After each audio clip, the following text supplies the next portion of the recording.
नमस्कार. देशाचे पंतप्रधान माननीय नरेंद्रजी मोदी यांच्या 75व्या वाढदिवसानिमित्त त्यांना भरघोस शुभेच्छा. आणि म्हणूनच याच 75व्या वाढदिवसाच्या निमित्तानं ही शृंखला ज्याचं नाव आहे अमृतमय मोदी आंतरराष्ट्रीय योग दिन. पंतप्रधान मोदी यांच्या दूरदृष्टीमुळे भारताची जीवन प्रणाली योग ही जगात मान्यता पावली आहे. आज संपूर्ण जग 21 जूनला आंतरराष्ट्रीय योग दिवस म्हणून साजरा करतं.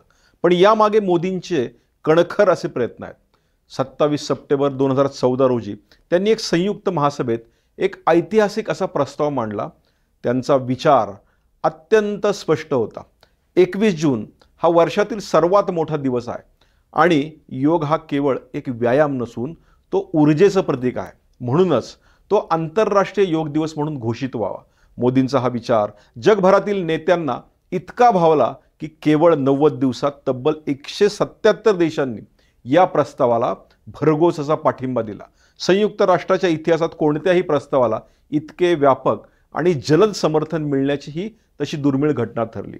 त्यांनी 11 डिसेंबर 2014 रोजी संयुक्त राष्ट्रांनी अधिकृतपणे एक ठराव मंजूर केला आणि मग 21 जून 2015 रोजी पहिला आंतरराष्ट्रीय योग दिवस जगभर मोठ्या उत्सवात साजरा झाला.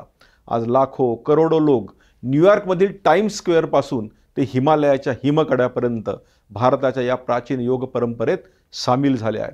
हा केवळ एक दिवस नाही तर भारताच्या आध्यात्मिक वारसा जगाला मिळाल्याचा आणि पंतप्रधान नरेंद्रजी मोदी यांच्या दूरदृष्टीचा एक अनोखा जागतिक विजय आहे. आणि हीच भारताची विश्वगुरू होण्याची वाटचाल आहे. ती केवळ आणि केवळ मोदीजींमुळे शक्य झाली आहे. अशा या महान नेतृत्वाला मी 75व्या वाढदिवसाच्या निमित्तानं भरघोस अशा शुभेच्छा देतो. धन्यवाद.